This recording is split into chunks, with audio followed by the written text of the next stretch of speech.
ಪ್ರಿಯ ವಿದ್ಯಾರ್ಥಿಗಳಿಗೆ ಮುಂಜಾನೆಯ ಶುಭವಂದನೆಗಳು. ನಾವು ಆಲ್ರೆಡಿ ಈಗ ಗದ್ಯ ಭಾಗದ 6ನೇ ಒಂದು ಪಾಠ HR ರಾಮಕೃಷ್ಣರಾವ್ ಬರೆದಿರ್ತಕ್ಕಂಥದ್ದು ಬದುಕನ್ನು ಪ್ರೀತಿಸಿದ ಸಂತ. ಹಂಗಾರೆ ನಿನ್ನೆ ದಿನ ನಾವು ಅವರ ಒಂದು ಪರಿಚಯ ಜೊತೆಗೆ ಈ ಪಾಠದ ಮೂಲಕ ಏನೆಲ್ಲ ಅಭಿವ್ಯಕ್ತಿಸಿದ ಜೊತೆಗೆ ಈ ಪಾಠ ನಮಗೇನೇನು ನಿರೀಕ್ಷಿಸಿದೆ ಅನ್ನೋದನ್ನು ನಾವು ಹಿಂದಿನ ಕ್ಲಾಸ್ನಲ್ಲಿ ನೋಡ್ತಾ ಬಂದ್ವಿ. ಈಗ ಈ ಮೊದಲನೇ ಒಂದು ಪ್ಯಾರಾಗ್ರಾಫ್ ಮೂಲಕ ಈ ಪಾಠವನ್ನು ನಾನು ಪ್ರಾರಂಭ ಮಾಡ್ತಾ ಹೋಗ್ತೀನಿ. ಸ್ವಲ್ಪ ಕೇಳ್ತಾ ಹೋಗ್ರಿ. ವಿಜ್ಞಾನ ತಂತ್ರಜ್ಞಾನಗಳ ಸಂಕೀರ್ಣ ಪ್ರಪಂಚದಲ್ಲಿ ಅಬ್ದುಲ್ ಕಲಾಂ ಅವರು ತಮ್ಮನ್ನು ತಾವೇ ತೊಡಗಿಸಿಕೊಂಡಿದ್ದು ಯಾವುದೋ ಪ್ರಶಸ್ತಿ ಪುರಸ್ಕಾರ ಹಣ ಗಳಿಸ್ಲಿಕ್ಕಲ್ಲ. ಹಂಗಾರೆ ಇಲ್ಲಿ ವಿಜ್ಞಾನ ಈ ಜೊತೆಗೆ ತಂತ್ರಜ್ಞಾನ ಅಂತ ಅಂದ್ರೆ ಎರಡು ಇಕ್ಕಟ್ಟಾದ ಒಂದು ಪ್ರಪಂಚ ಅಂತ ಹೇಳ್ತಾ ಹೋಗ್ತಾರೆ. ಸಂಕೀರ್ಣ ಅಂದ್ರೆ ಇಕ್ಕಟ್ಟಾದ ಒಂದು ಅರ್ಥವನ್ನ ಕೊಡ್ತಕ್ಕಂಥದ್ದು. ಹಂಗಾರೆ ಇಲ್ಲಿ ಈ ಪ್ರಪಂಚದೊಳಗಂದ್ರೇನು ವಿಜ್ಞಾನ ಹಾಗೂ ತಂತ್ರಜ್ಞಾನದಲ್ಲಿ ಈ ಪ್ರಪಂಚದೊಳಗೆ ಅಬ್ದುಲ್ ಕಲಾಂ ಅವರ ಹೆಸರು ಕೇಳಿರ್ಬೋದು ನೀವು ಆಲ್ರೆಡಿ. ಹಂಗಾರೆ ಅಲ್ಲಿ ಅಬ್ದುಲ್ ಕಲಾಂ ಅವರನ್ನು ತಮ್ಮನ್ನ ತಾವು ತೊಡಗಿಸ್ಕೊಂಡಿರೋದು ಯಾವ ಒಂದು ಕಾರಣಗಳನ್ನು ಆಮೇಲೆ ಹೇಳ್ತಾ ಹೋಗ್ತಾರೆ. ಆದ್ರೆ ಈ ಲೇಖಕರು ಏನ್ ಹೇಳ್ತಿದ್ರಪ್ಪ ಅಂದ್ರೆ ಅವರು ಯಾವುದೋ ಒಂದು ಪ್ರಶಸ್ತಿ ಪುರಸ್ಕಾರ ಜೊತೆಗೆ ದುಡ್ಡನ್ನ ಅಥವಾ ಹಣ ಗಳಿಸ್ಲಿಕ್ಕೆ ಅಲ್ಲ ಅನ್ನೋದನ್ನ ಇಲ್ಲಿ ಲೇಖಕರು ತಮ್ಮದೇ ಮಾತುಗಳ ಮೂಲಕ ಇಲ್ಲಿ ಅಬ್ದುಲ್ ಕಲಾಂ ಅವರು ಏನು ಬದುಕನ್ನ ಮುಂದೊಂದಾಗಿ ಎಳೆಬಿಸ್ತಾ ಹೋಗ್ತಾರೆ ಅನ್ನೋದು. ಅದ್ರ ಜೊತೆಗೆ ಹೇಳ್ತಾ ಹೋಗ್ತಾರೆ, ಭಗವಂತನ ಸೃಷ್ಟಿಯಲ್ಲಿರುವವರೆಲ್ಲ ಆತನ ಬಂಧುಗಳೇ, ಯಾರು ಅವರುಗಳ ಸೇವೆ ಮಾಡುತ್ತಾರೋ ಅವರೇ ದೇವರಿಗೆ ಹತ್ತಿರವಾದವರು. ಇದು ಅವರ ಬದುಕಿನ ಮಂತ್ರ. ಹಂಗಾರ ಅಬ್ದುಲ್ ಕಲಾಂ ಅವರ ಬದುಕಿನ ಒಂದು ಮಂತ್ರದನ್ನ ಇಲ್ಲಿ ಲೇಖಕರು ಹೇಳ್ತಾ ಹೋಗ್ತಾರೆ. ಏನಂದ್ರೆ ಭಗವಂತನ ಒಂದು ಸೃಷ್ಟಿಯಲ್ಲಿ ಅಂದ್ರೆ ಭಗವಂತನ ನಮ್ಮ ಸೃಷ್ಟಿ ಮಾಡಿದರೆ ಅವನ ಒಂದು ದೃಷ್ಟಿಯಲ್ಲಿ ಅಂತ ಹೇಳ್ತಾ ಹೋಗ್ತಾರೆ. ಅವನು ಮಾಡಿದಂತ ಈ ಒಂದು ಹೌದ್ರಿ ಸೃಷ್ಟಿನ ಜಗತ್ತನ್ನ. ಹಂಗಾರೆ ಅಲ್ಲಿ ಅವರೆಲ್ಲರೂ ಏನಪ್ಪಾ ಅಂದ್ರೆ ನಾವೆಲ್ಲರೂ ಏನಪ್ಪಾ ಅಂದ್ರೆ ಅವನ ಬಂಧುಗಳೇ. ಹಂಗಾರೆ ಯಾರು ಅವರಗಳ ಒಂದು ಸೇವೆ ಭಗವಂತನ ಸೇವೆಯನ್ನ ಯಾರು ಮಾಡ್ತಾ ಹೋಗ್ತಾರ ನೋಡ್ರಿ, ಅವ್ರಿಗೆ ಏನಪ್ಪಾ ಅಂತಂದ್ರ ಅಂತ ಜನಗಳು ಅಥವಾ ಅಂತ ಮನುಷ್ಯರು ಹೌದ್ರಿ ಅವರೆಲ್ಲರೂ ಏನಪ್ಪಾ ಅಂದ್ರೆ ದೇವರಿಗೆ ಏನಪ್ಪಾ ಅಂದ್ರೆ ಹತ್ರವಾಗ್ತಾರ ಅನ್ನೋದು ಇದು ಅವರ ಒಂದು ಮಂತ್ರ ಆಗಿತ್ತು. ಯಾರಿಗಪ್ಪ ಅಂತಂದ್ರೆ ಅಬ್ದುಲ್ ಕಲಾಂ ಅವರ ಒಂದು ಬದುಕಿನ ಮಂತ್ರವಾಗಿತ್ತು ಅನ್ನೋದು. ಅದ್ರ ಜೊತೆಗೆ ಮುಂದಿನ ಒಂದು ಸಾಲುಗಳಲ್ಲಿ ಹೇಳ್ತಾ ಹೋಗ್ತಾರೆ. ರಾಷ್ಟ್ರಪತಿ ಆಯ್ಕೆಯಾಗುವುದಕ್ಕೆ ಕೆಲವು ದಿನಗಳ ಹಿಂದೆ ಅವರು ಹೈದರಾಬಾದಿನ ಒಂದು ಆಸ್ಪತ್ರೆಗೆ ಭೇಟಿ ಕೊಟ್ಟಿದ್ದರು.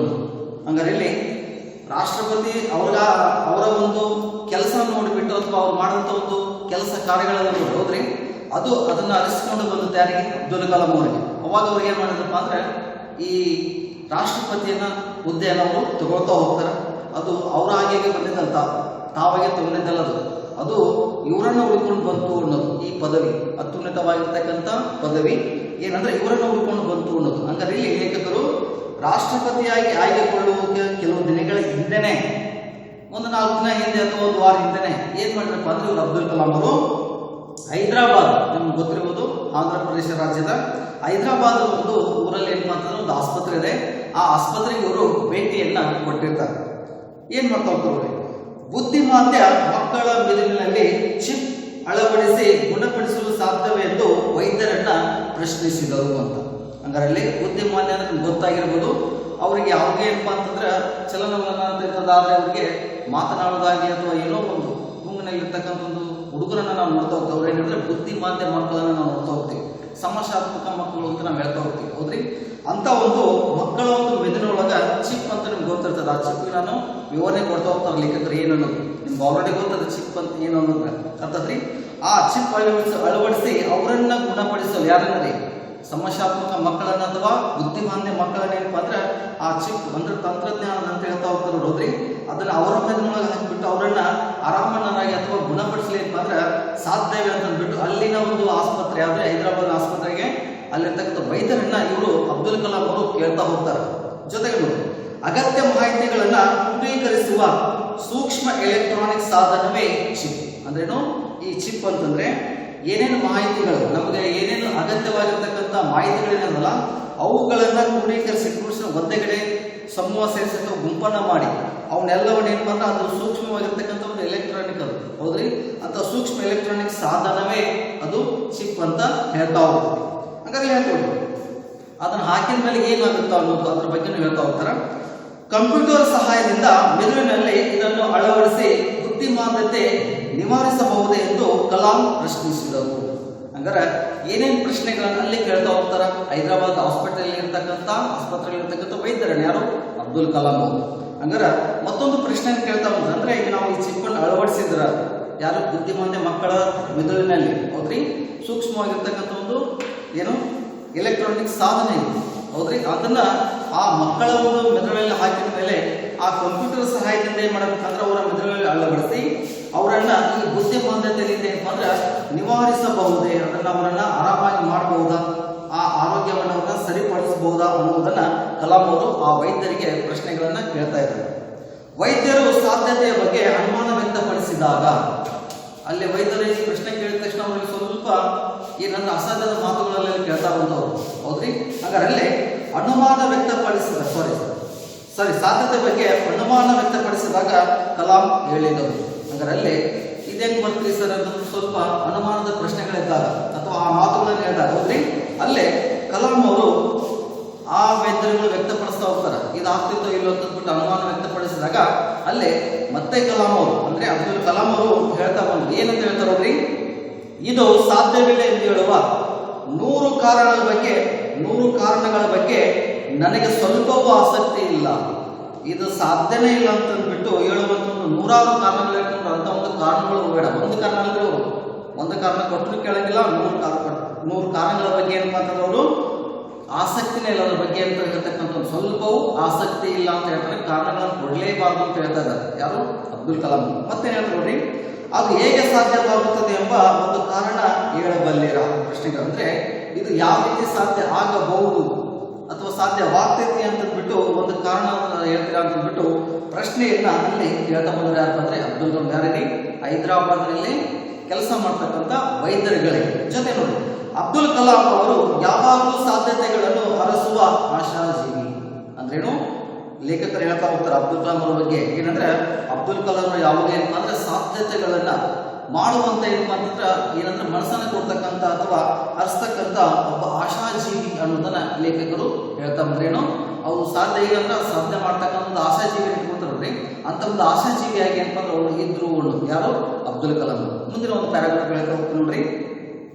1999ರಲ್ಲಿ ಅವರು ತಮ್ಮ ಆತ್ಮಚರಿತ್ರೆ ಪ್ರಕಟಿಸಿದರು. ಯಾರು? ಅಬ್ದುಲ್ ಕಲಾಂ ಅವರು 1990 ಅಂದ್ರೇನು 99ರಲ್ಲಿ ಅಥವಾ 99ರಲ್ಲಿ ಅವರು ಒಂದು ಆತ್ಮ ಚರಿತ್ರೆಯನ್ನ ಪ್ರಕಟಣೆ ಮಾಡ್ತಾ ಹೋಗ್ತಾರೆ. ಪ್ರಕಟಿಸಿದರು ಯಾರು?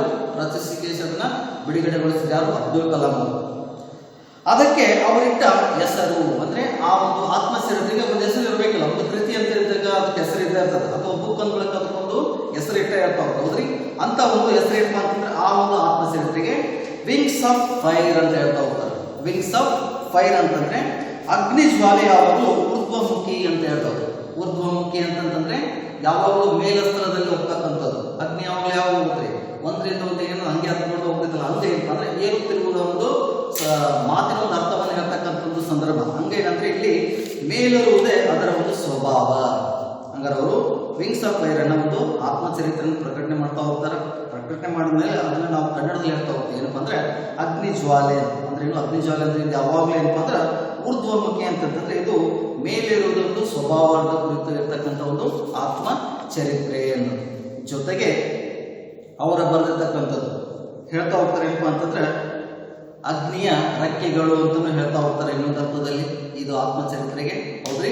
ಹಂಗಾರೆ ಇಲ್ಲಿ ವಿಂಗ್ಸ್ ಆಫ್ ಫೈರ್ ಅಂತಂದ್ರೆ ಅಗ್ನಿಯ ರೆಕ್ಕೆಗಳು ಅಥವಾ ಅಗ್ನಿಯ ಜ್ವಾಲೆ ಅಂತ ಹೇಳ್ತಾರೆ. ಜ್ವಾಲೆ ಅಂದ್ರೆ ಆ ರೆಕ್ಕೆಗಳ ಮೂಲಕ ಏನಪ್ಪ ಅಂದ್ರೆ ಅಗ್ನಿಯನ್ನ ಅದು ಒಂದೊಂದಕ್ಕೆ ಸ್ಪರ್ಶ ಮಾಡಿದ್ರೆ ಯಾವಾಗಲೂ ಊರ್ಧ್ವಮುಖವಾಗಿ ಏರ್ತಾ ಇರ್ತಕ್ಕಂಥ ಒಂದು ಸಮನಾದ ಅರ್ಥವನ್ನು ಹೇಳ್ತಕ್ಕಂಥ ಒಂದು ಸ್ವಭಾವವನ್ನು ಹೇಳ್ತಕ್ಕಂಥ ಒಂದು ಸಂದರ್ಭ. ಜೊತೆಗೆ ನೋಡಿ, ಅತ್ಯಂತ ಕೆಳಹಂತದಲ್ಲಿ ಜನಿಸಿದವನಿಗೆ ಮನಸ್ಸು ಉದ್ದೀಪನಗೊಂಡಿದ್ದರಿಂದ ಉನ್ನತ ಮಟ್ಟಕ್ಕೆ ಏರಲು ಸಾಧ್ಯವಾಯಿತು. ಯಾಕೆ ಹೇಳ್ರಿ? ಇವ್ರು ಹುಟ್ಟಿರ್ತಕ್ಕಂಥ ಒಂದು ಮನೆತನಕ್ಕೆ ಬಹಳ ಬಡವರು ಯಾರು? ಅಬ್ದುಲ್ ಕಲಾಂ ಅವರು. ಹಂಗಾರೆ ಆ ಒಂದು ಕೆಳ ಹಂತದಲ್ಲಿ ಏನಪ್ಪಾ ಅಂತಂದ್ರೆ ಮನೆತನದಲ್ಲಿ ಏನಪ್ಪಾ ಅಂದ್ರೆ ಹುಟ್ಟಿರ್ತಕ್ಕಂಥ ಅಥವಾ ಜನಿಸಿರ್ತಕ್ಕಂಥ ಅಬ್ದುಲ್ ಕಲಾಂ ಅವರಿಗೆ ಆ ಒಂದು ಮನಸ್ಸಂತ ಇರ್ತೈತೆ ನೋಡಿ, ಹೌದ್ರಿ. ಅಲ್ಲಿ ಮನಸ್ಸಿನೊಳಗ ನಾನಾ ಏನಂದ್ರೆ ಪ್ರಶ್ನೆಗಳೇನಪ್ಪಾ ಅಂದ್ರೆ ಅಲ್ಲಿ ಉದ್ದೀಪನಗೊಳ್ತಾ ಹೋಗ್ತಾವ. ಜೊತೆಗೆ ಅದನ್ನ ಉದ್ದೀಪನಗೊಳಿಸ್ಕೊಂಡ ಮೇಲೆ ಅಂದ್ರೆ ಉನ್ನತ ಮಟ್ಟಕ್ಕೆ ಎಲ್ಲಿ ಬಂದ್ರೆ ನನಗೆ ಸಾಧ್ಯವಾಯಿತು ಅನ್ನೋದನ್ನ ಅವರು ತಮ್ಮ ಆತ್ಮಕಥೆಯಲ್ಲಿ ಏನಂದ್ರೆ ತಾನೇಕೆ ಏನಪ್ಪಾ ಅಂದ್ರೆ ಅವ್ರು ಹೇಳ್ತಾ ಹೋಗ್ತಾರೆ. ತಾನೇಕೆ ಒಂದು ಆತ್ಮಕಥೆಯಲ್ಲಿ ಬರದೆ ಏನಪ್ಪ ಅಂದ್ರೆ ಪ್ರಶ್ನಿಸಿಕೊಂಡು ಅವರು ಹೀಗೆ ಉತ್ತರಿಸ್ತಾ ಹೋಗ್ತಾರೆ. ಯಾರಪ್ಪ ಅಂತಂದ್ರೆ ಅನ್ನೋದನ್ನ ಇಲ್ಲಿ ಲೇಖಕರು ನಮಗಾಗಿ ಒಂದಿಷ್ಟು ಸಾಲುಗಳನ್ನು ಹೇಳ್ತಾ ಬಂದ್ರೆ ಅವರ ಬಗ್ಗೆ. ಯಾರ ಬಗ್ಗೆ ಇದು? ಅಬ್ದುಲ್ ಕಲಾಂ ಅವರ ಬಗ್ಗೆ. ಅಂದ್ರೇನು? ಆ ಉನ್ನತ ಮಟ್ಟಕ್ಕೆ ಇರಲಿಕ್ಕೆ ಕಾರಣ ಏನಪ್ಪಾ ಅಂತಂದ್ರೆ ಅವರು ತಮ್ಮ ಆತ್ಮಕಥೆಯಲ್ಲಿ ನಾನು ಯಾಕೆ ಈ ರೀತಿ ಬರದೆ ಅನ್ನೋದು ಅವರನ್ನ ತಾವೇ ಪ್ರಶ್ನೆಯನ್ನ ಏನಂದ್ರೆ ಉತ್ತರ ಮಾಡಿಕೊಂಡು ಹೀಗೆ ಉತ್ತರಿಸ್ಕೊಳ್ತಾ ಬರ್ತಾ ಹೋಗ್ತಾರೆ. ಯಾರಪ್ಪ ಅಂತಂದ್ರೆ ಅಬ್ದುಲ್ ಕಲಾಂ ಅವರು. ಮುಂದಿನದು ನಾನು ಮುಂದಿನ ಕ್ಲಾಸ್ನಲ್ಲಿ ಹೇಳ್ತಾ ಹೋಗ್ತೀನಿ. ಧನ್ಯವಾದ.